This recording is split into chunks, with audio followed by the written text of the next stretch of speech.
Okay, hello everyone. Ang topic natin ngayon tungkol sa I/O psychology. Magkakaroon tayo ng quick recap on I/O concepts na napag-usapan na natin before.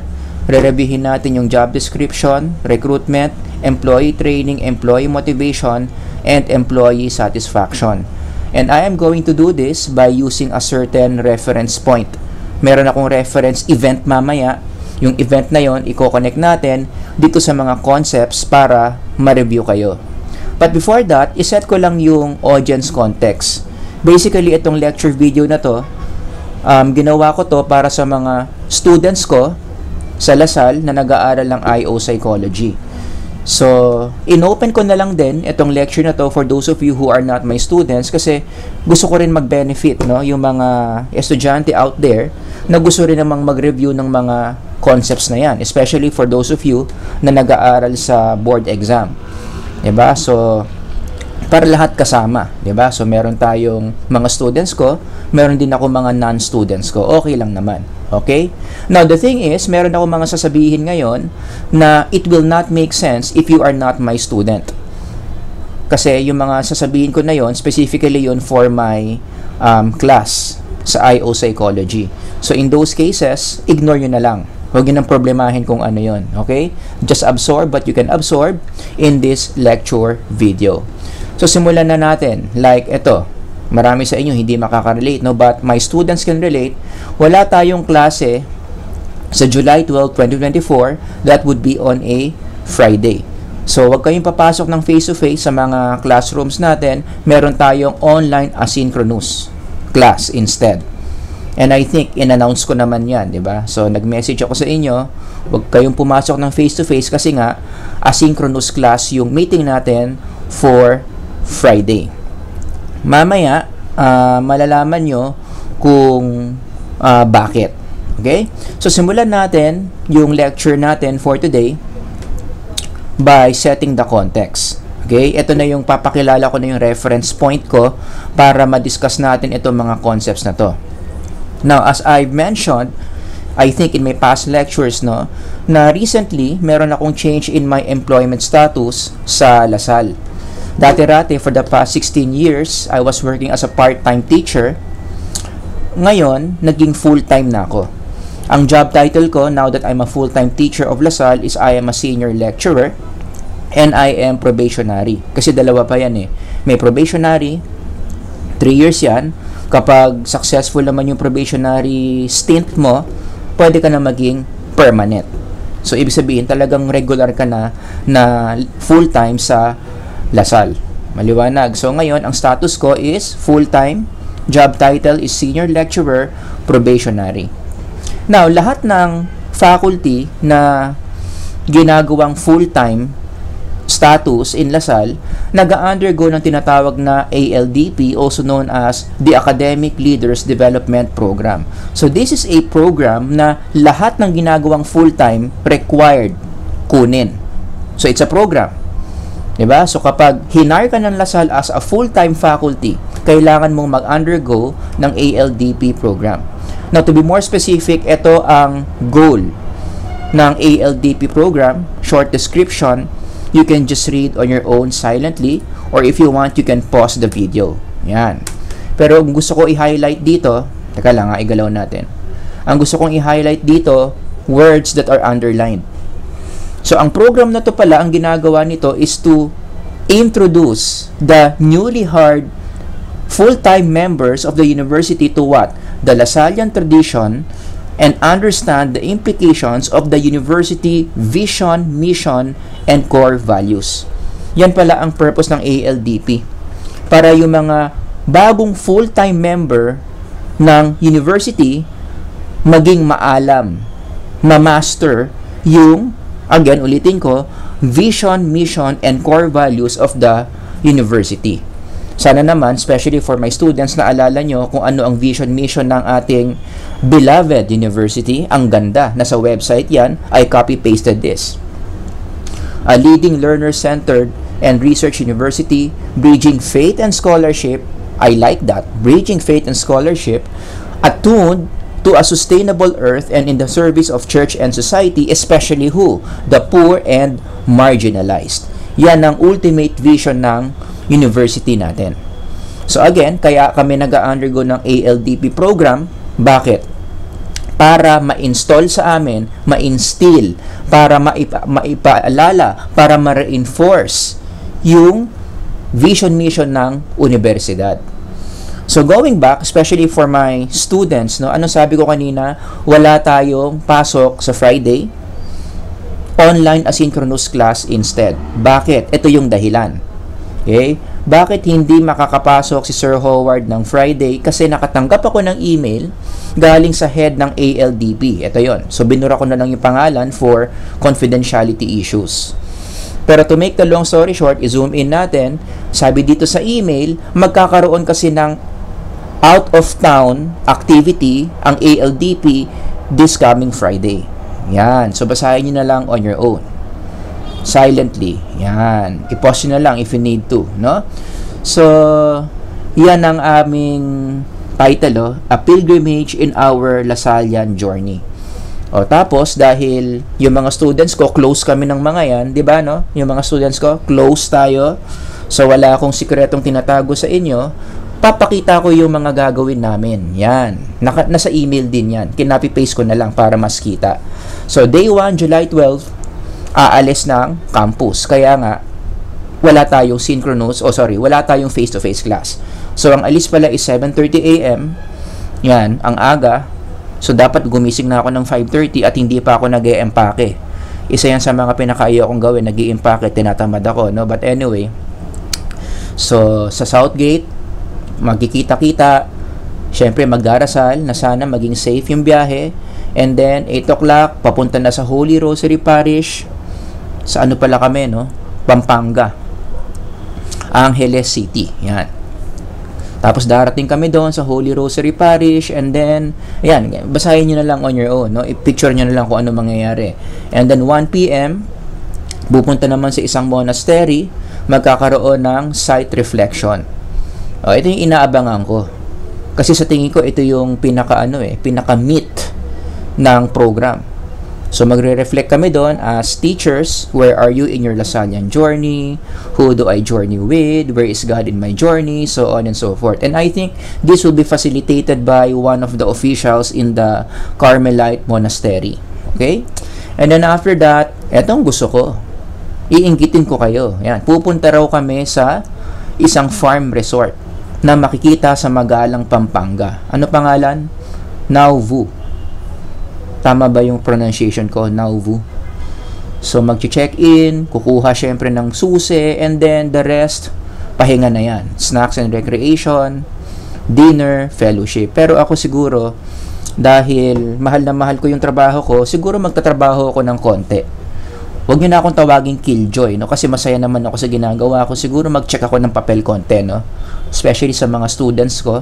Gusto nilang malaman yung grades nila. Yan. So, mag-check ako ng konti ng papel, tsaka magpe-prepare na rin ako ng lecture for next week.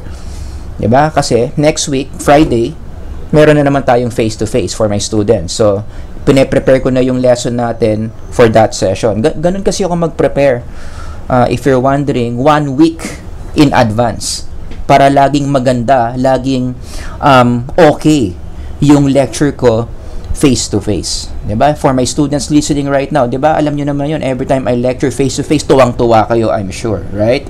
Anyway, day 2, Sabado, ito na yung uwian. Pero syempre, hindi naman paggising uwi agad. No? May mga mangyayari pa. Magbe-breakfast, syempre. And then, ganun ulit. Recreation, free time, then check out, lunch. And then, by around 3 p.m., nasalasal na ulit Southgate. Maliwanag. So, yan yung program na pagdaraanan ko this Friday and Saturday. O ngayon, anong kinalaman yan dito sa mga concepts na yan? Diba? Bakit ko pa pinakita yung schedule? Kasi, ganito yan, no? This is what I'm going to do in this lecture. I am going to relate the ALDP program that I'm gonna undergo. Iko-connect natin yan sa mga concepts na napag-aralan na natin in the past. Diba? ALDP program, anong kinalaman yan sa job description, recruitment, training, employee motivation, and employee satisfaction. By doing this, mare-review na rin kayo doon sa mga napag-aralan natin in these topics para lalong ma-reinforce yung mga alam nyo on these topics, especially for those of you who are my current students in IO Psychology. Maliwanag. So, simulan na natin, ALDP program, i-connect natin yan sa job description. Anong kinalaman ng ALDP program na yan sa job description? Kaya meron kaming ganyang program kasi, yan, nakalagay dyan. ALDP program reinforces what a LaSallian educator should be, which is found in our job description. Lahat ng faculty members sa LaSalle, lalong-lalo na yung mga full-time faculty members, ang unang nakalagay sa job description namin is we need to function like a LaSallian educator.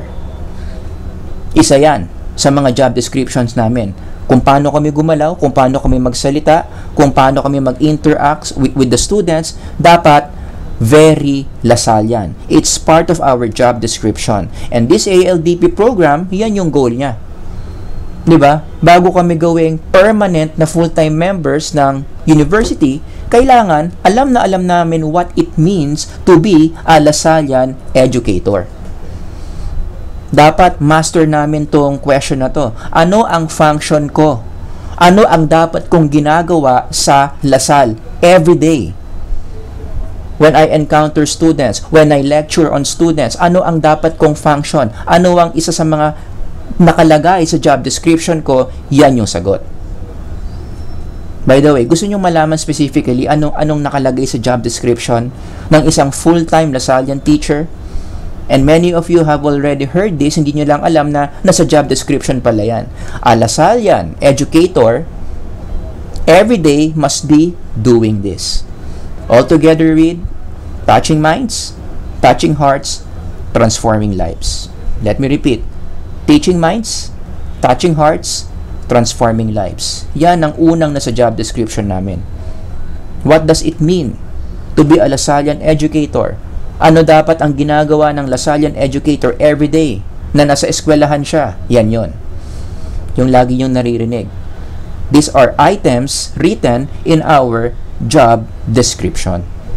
Kaya ang laki ng implication nito. Hindi lang ito may kinalaman sa akin as a teacher, may kinalaman din yan sa students like you listening to me, especially for those of you who are LaSallians, no? Ang implication yan is the spiritual way of teaching, which again, LaSalle promotes. Yan yung gusto ni St. John Baptist de La Salle na pagtuturo. Yung hindi ka lang nagturo ng lesson, pero yung lesson mo, na-enhance yung estudyante mo spiritually. Yan yung gusto niyang pagtuturo. That's the LaSallian brand of education. So, ang implication yan is, lahat ng teachers nyo, dapat ganun magturo. The spiritual way of teaching must be expected and not antagonized. Remember that. So kayo, mga students, dapat ganyan ang expectation nyo sa mga teacher nyo. Dapat, ine-expect nyo na yung mga teachers nyo, hindi lang sila nagtuturo ng subject na tinuturo nila, they should also be able to enhance you spiritually. Dapat, pag nagtuturo sila, nararamdaman nyo, meron silang spiritual impact sa inyo. Lalong-lalo na kapag yung teacher nyo full-time. Kasi nga, yan yung nasa job description namin. Every one of us, full-time members of the university, must be in the same page when it comes to that. We need to be hitting on our students' spiritual lives. Kaya sana kayong mga estudyante, huwag nyong ina-antagonize yung mga teachers nyo who are just doing their jobs. Kasi napapansin ko sa LaSalle, marami mga estudyante kapag nafe-feel nila na yung teacher nila ganyan magturo, very spiritual, yan yung mga estudyante na nagsusumbong sa dean, magsusumbong sa chair, sasabihin yung teacher niya hindi inclusive, na-offend daw siya sa mga sinasabi ng teachers niya kasi it's about religion, it's about God. Just a gentle reminder for those of you na ganyan ang attitude, you entered a Christian university. Yung founder natin, yan yung philosophy niya in teaching. Hindi pwedeng puro academic lang, hindi pwede puro scholarship lang. I remember one of my former students, in-email ako hindi ko na lang sasabihin kung sino, yan yung naging parang reklamo niya. Itigil ko na raw yung paglalagay ko ng mga spiritual ideas, ng mga Bible verses in my slides. Kasi raw, ano yung term yun? Na-overwhelm daw siya, hindi naman daw siya spiritual. Well, the thing is, again, let me just remind everyone that this is a Christian school. Our founder, siya talaga yung model namin in how teachers should teach, which is again a combination of faith and scholarship. So wag yung ina-antagonize, wag yung nirereklamo yung mga teachers nyo na ganyan magturo. In fact, dapat nga baliktad eh. Ireklamo nyo yung mga teachers nyo na hindi ganun magturo. Dapat nga sila pa yung mas sila pa yung mas binibigyan ng pansin. 'Di ba? Yung mga nagturo lang ng subject, walang spiritual impact, because that is not Lasallian way of teaching. Maliwanag. So, yun yung connect ng ALDP program sa job description. ALDP program aims again to reinforce what's written in our job description. And one of the basic things written in our job description is to function like this: teach minds, touch hearts, and transform lives. Next one, i-connect natin yung ALDP program sa recruitment. So kapag nakita mo yung aim ng ALDP program, now you know the answer to the question, who should DLSU departments hire? Pinag-aralan natin yan, di ba? Yung mga students ko, recruitment. This is the process where we get people who can work for us in an organization. Namimili tayo ng mga aplikante, ng mga potential na tao na magtatrabaho in an organization, in our case, De La Salle University.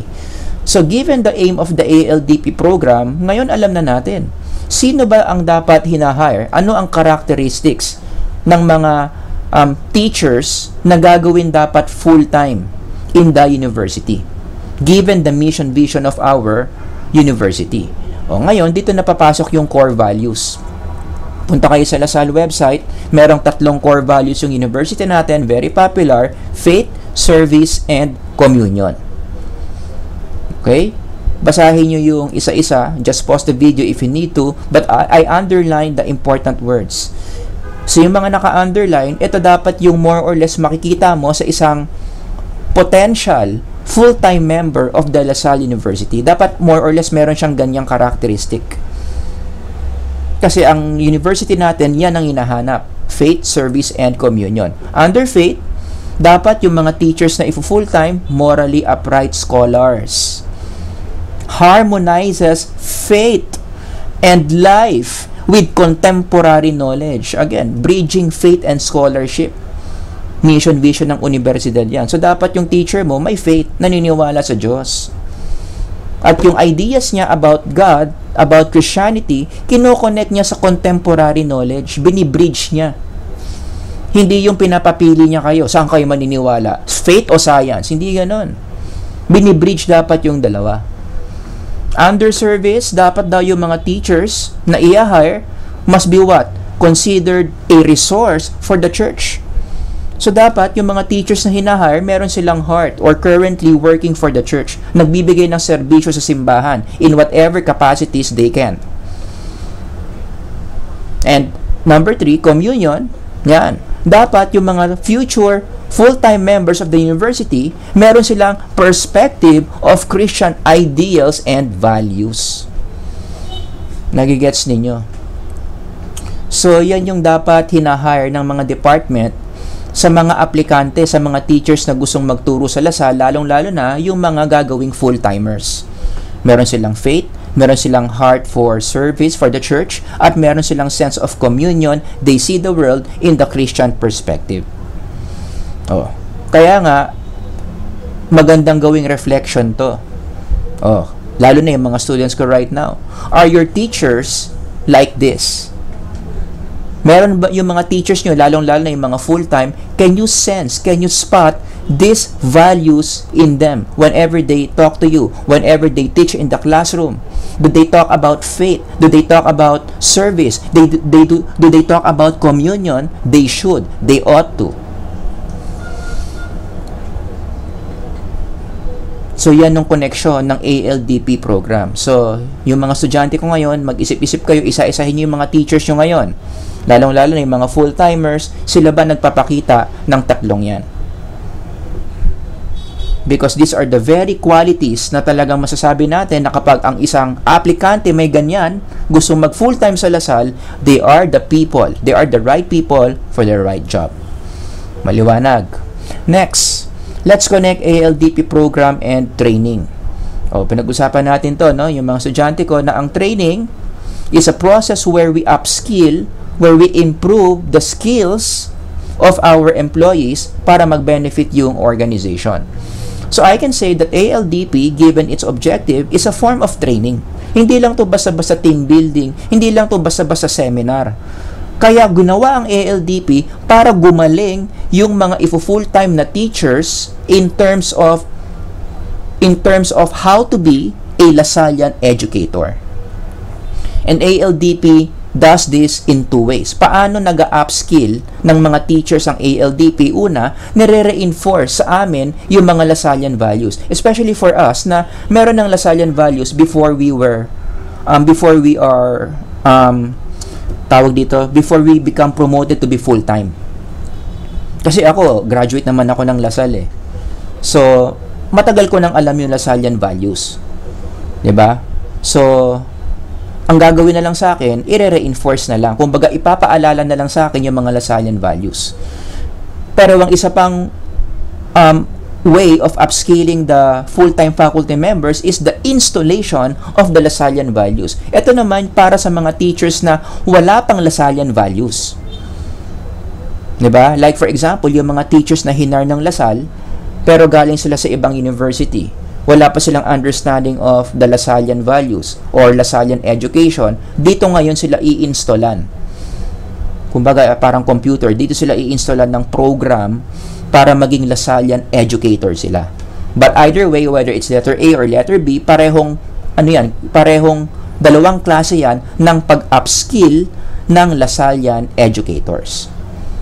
Yun. Kaya, just to give you an idea, no, yung ALDP program na yan, meron yung 4 na modules. As you can see, i-zoom in natin.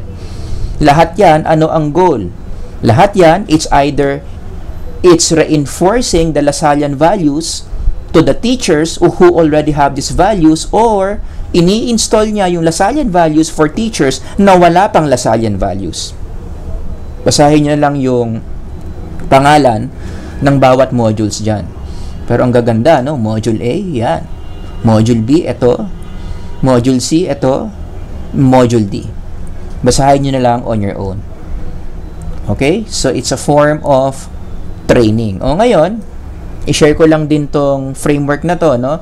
So, ano ang mapapala ng Lasal kapag nagbibigay sila ng training like this sa mga full-time members of the university? Going back to that framework, ito yung nangyayari.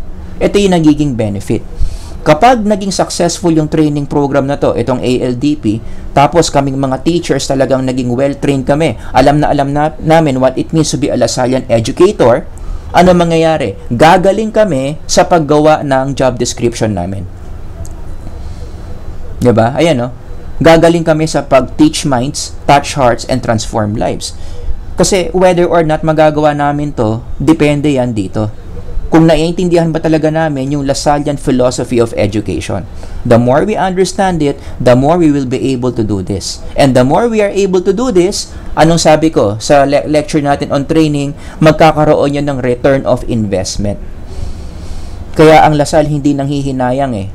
Kasi ang laking pera nilalabas ng Lasal dito, no, just to run the ALDP program, pero hindi sila nanghihinayang because they know may return of investment yan. At ang return of investment dito, it's not material. Kasi sa lecture ko on training, if you remember, yung mga estudyante ko, yung return of investment is money, 'di ba?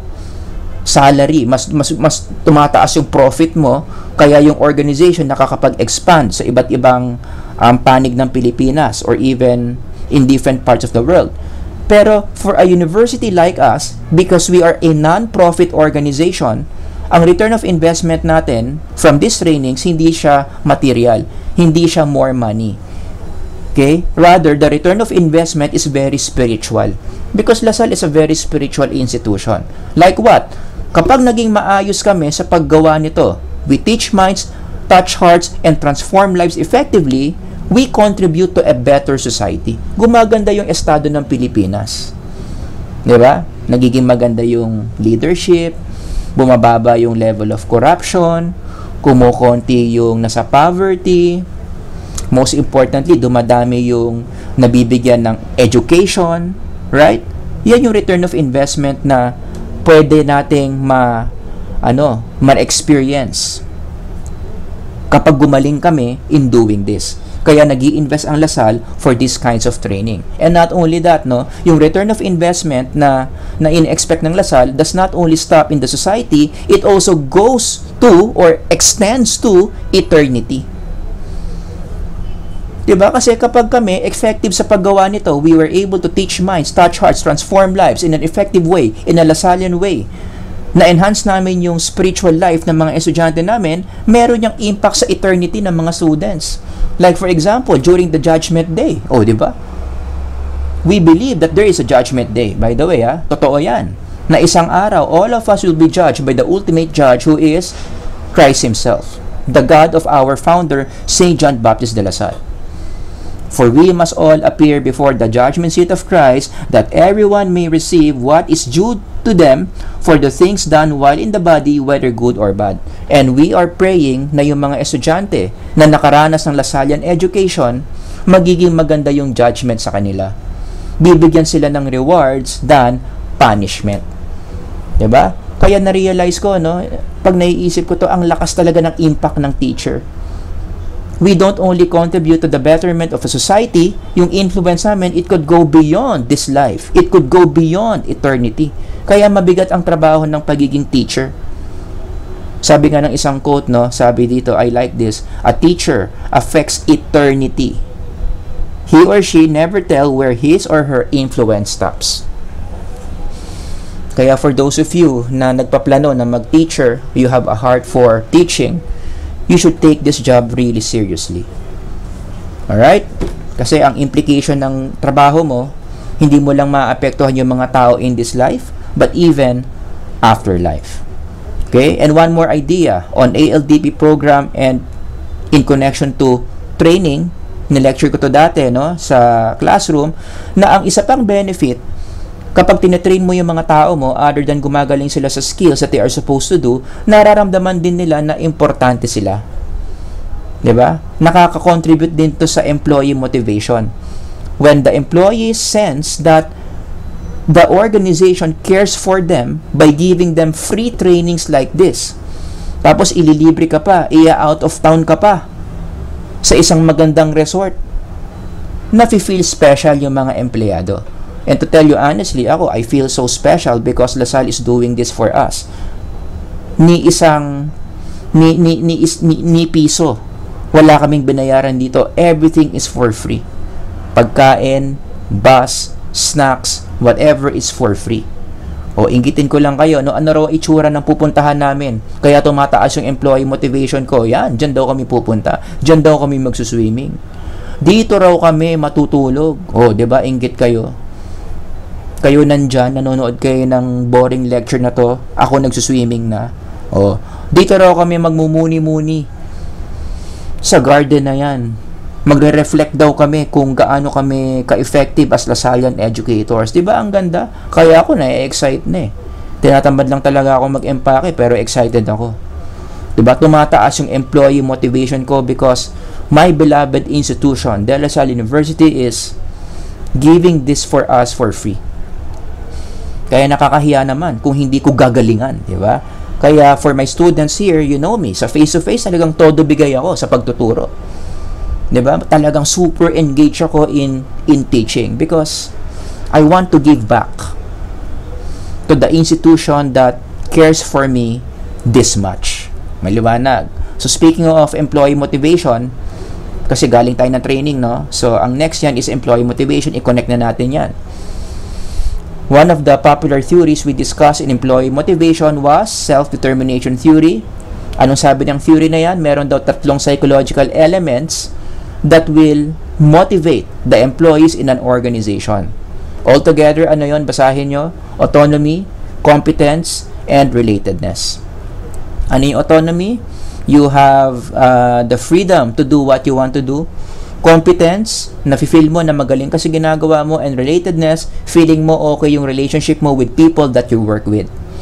O ngayon, i-connect natin sa ALDP program yan. Alright? Paano na-achieve yung tatlong yan?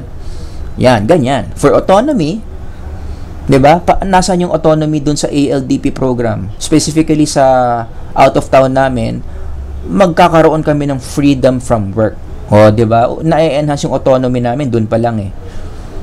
Okay lang kami hindi pumasok that day, excused. Hindi kami a-absent ng registrar. Diba? So, 2 days yan. Friday, Saturday, we are free from our students. Competence. Alam nyo na yun. Diba? Kaya nga may ALDP para gumaling kami as Lasallian educators. Relatedness. Magkakaroon kami ng fellowship. Kasi sa ALDP, iba't ibang mga departments yan eh. So, I am meeting a lot of faculty members coming from different departments. Meron akong kakilalang taga-biology, meron akong nakilala taga-philosophy, taga-political science, taga-computer studies. So, nagkakaroon kami ng network. So, this ALDP program, clearly, nahihit niya yung tatlong yan. Kaya, at the end of the day, kaming mga members of the university na motivate after the ALDP program. In fact, yung out of town nga namin, to be more specific, no, yung itinerary na pinakita ko kanina, na-hit din yung tatlo eh. Ang galing. Ewan ko lang kung sinadya nila yon. Like for example, under autonomy. No, diba? Under autonomy, yon. Hindi kami papasok ng classroom. Sa klase ko ng 7:30, kung nakikinig kayo, diba? Libre ako. Malaya akong hindi pupunta sa classroom natin. Sa SJ, di ba? Oh, may autonomy ka agad 'yon. Oh, competence, nasaan yung competence doon sa itinerary? Yung mga gagawin namin, yung yung pilgrim site reflection. Yung merong magtuturo sa amin diyan, di ba? Pampataas ang competence 'yan eh. Tuturuan kami kung paano ang spiritually teaching students. Nasaan yung relatedness? Oh, tingnan niyo sa itinerary. Karamihan ng gagawin namin diyan is for fellowship. Usap-usap kami, form network, share experiences. Kaya ang galing nung program. Na-hit niya yung tatlong psychological ingredients of self-determination theory. And last one but not the least, i-connect natin yung ALDP program sa employee satisfaction. Now, marami akong sinabi about employee satisfaction. Masyadong nangahaba yung lecture, but I want to emphasize on one concept, yung employee fitness. Anong sabi ko sa lecture ko? Ang employee fitness, this is the employee's core values, or this is when an employee's core values is the same as the organization's core values. So, simple Tagalog, paano mo malalaman ng empleyado fit siya sa organization kapag pareho yung prinsipyo niya sa prinsipyo ng organization. In this case, kapag pareho ang prinsipyo ng faculty sa prinsipyo ng De La Salle University. At sabi sa mga studies in IO psychology, kapag ang employee fitness na a-achieve, it strongly predicts employee happiness. Kaya may mga empleyado nagtatagal sa isang institution kasi masaya siya doon. Kasi feeling niya fit na fit siya given the vision mission of the organization. So kung i-connect ko sa akin yan, that's the reason why I'm happy here at La Salle. Alam nyo naman yan, kung ilang taon na ako nagtuturo sa La Salle, magsa 17 years na, malapit na ako mag 2 decades in La Salle. Oh, bakit hindi ko iniiwan yung La Salle kahit maraming offer sa akin mag-artista, maraming offer na mag full-time model na lang ako, maraming nag-o-offer na gumawa ng teleserye, gumawa na lang ako ng gumawa ng mga concerts kasi nagso-songwriting din ako, kumakanta rin ako, di ba? Bakit hindi ko iniiwan yung La Salle for those things? Because this is where I belong. I really believe that God put me here. Ginawa niya akong fit para sa institution ng La Salle. Yung prinsipyo ko, which is to know God and make God known to others, parehong-pareho ng De La Salle University. Nagigets nyo? Oh, kaya nga isa sa mga realization ko after undergoing these modules in ALDP is talagang na-confirm sa akin na tama yung ginagawa ko in the classroom. Introducing God through psychology. Although marami mga students, ayaw yan. I'm sure, kahit yung mga estudyante ko ngayon, marami sa inyo, nababad trip sa akin when I do that, pero I don't work for my students. I work for my master who is God Himself, the God of St. John Baptist de La Salle. Diba? Kaya isa yan sa mga realization ko no, in ALDP program. Talagang lalo akong na-push na ituloy ko lang kung ano yung ginagawa ko sa classroom. Hayaan ko na yung mga haters ko. Sabi nga nila, no, haters gonna hate. Hayaan ko lang. Ano naman kung hate nyo ako because I integrate biblical ideas to my lesson. I don't work for my students. I work for my master, the master of De La Salle, St. John Baptist De La Salle. Diba? Kaya nga, eto, no, naisip ko lang, kung ayaw nyo yung ginagawa ko, baka multuhin kayo ni La Salle. Kasi for sure, if La Salle is alive today, he would be agreeing in the way I teach psychology. Diba? Kasi siya rin mismo nagsabi niyan eh. Ano ang encouragement niya sa mga teachers niya under him when he was still alive? God has chosen you to make him known to others. So as a Lasallian educator, wag ka lang turo ng subject mo. Gamitin mo yung subject mo so that people will be introduced to the God who made that subject. And that's exactly what I'm doing. At masaya akong ginagawa yon. Kaya nakaka-contribute yon sa employee satisfaction ko. When I use my subject, psychology, to introduce to my students God, the creator of our psyche. Maliwanag. Kaya, nako, yung mga nagagalit sa akin dyan, because of the way I teach my subject, baka multuhin kayo ni La Salle. Okay? Anyway, so ano ang implication nito? Actually, in connection to this, ang implication nito is, babalik tayo sa job description. Ang implication nito is, reinforce nyo sana yung mga teachers nyo who are faithful to the mission. Yan. Diba? Huwag yung awayin yung mga teachers nyo na nag-share sila ng mga seemingly ideas na hindi related sa lesson. Kasi gano'n naman talaga ang Lasallian educator. Nasa job description namin yan. Yan talaga yung way on how to be a Lasallian educator. Ganyan yung tinetrain sa amin. So for those of you who don't agree with that idea, sulat kayo sa presidente ng La Salle. Sulat kayo doon sa head ng ALDP program, sabihin nyo, palitan yung curriculum. Which I doubt, napapayag sila. Right? Kasi nga, we are a Christian school, we see the world in a Christian way, ganun talaga. Does that make sense? Yun. Pero yun nga, that's one of the reasons why I think, no, matagal na ako sa La Salle, hindi ako umaalis dito because ang taas-taas ng employee satisfaction ko because I am so fit. I am so in line, I am so aligned with the vision and mission of the university that I serve. Maliwanag. So yun. Yun yung connection ng mangyayari sa, yun ang connection ng ALDP program sa mga IO concepts na yan. Now, for my students right now, so yung mga hindi ko estudyante, just ignore what I'm saying, alright? Ang next lesson natin would be performance evaluation. Actually, yan yung gagawin nyo sa asynchronous class ninyo. No? So, mag-upload ako ng pre-recorded lecture video where I'm gonna talk about performance evaluation. Very connected dito yun eh. 'Di ba? Paano mo dapat i-evaluate ang isang empleyado? At bakit mahalaga na dapat nag-i-evaluate ng empleyado?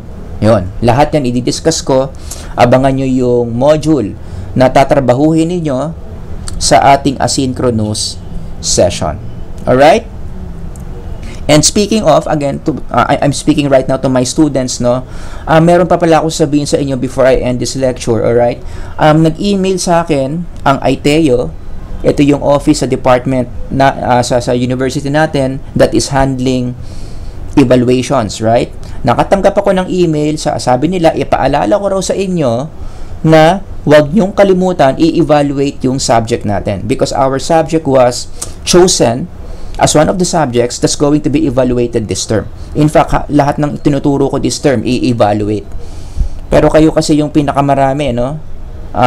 IO psychology, 4 kayo 4 sections. So, lahat daw yan, dapat kayo mag-evaluate. So, please lang, huwag niyong kalimutan. We need the data. Okay? So, isa yan sa mga gagawin nyo, no? During your asynchronous session, go to your MyLasalle and then evaluate our subject. And please lang, sana naman, pag nag-evaluate kayo, maging fair kayo. Actually, may kinalaman yan sa performance evaluation. Paano mag-evaluate ng tama? Kasi merong pag-i-evaluate na mali eh. Oh. So, anyway, so yun yung gagawin nyo ha. Please evaluate me fairly, sabi nila sa. Hindi ako nagsabi ha.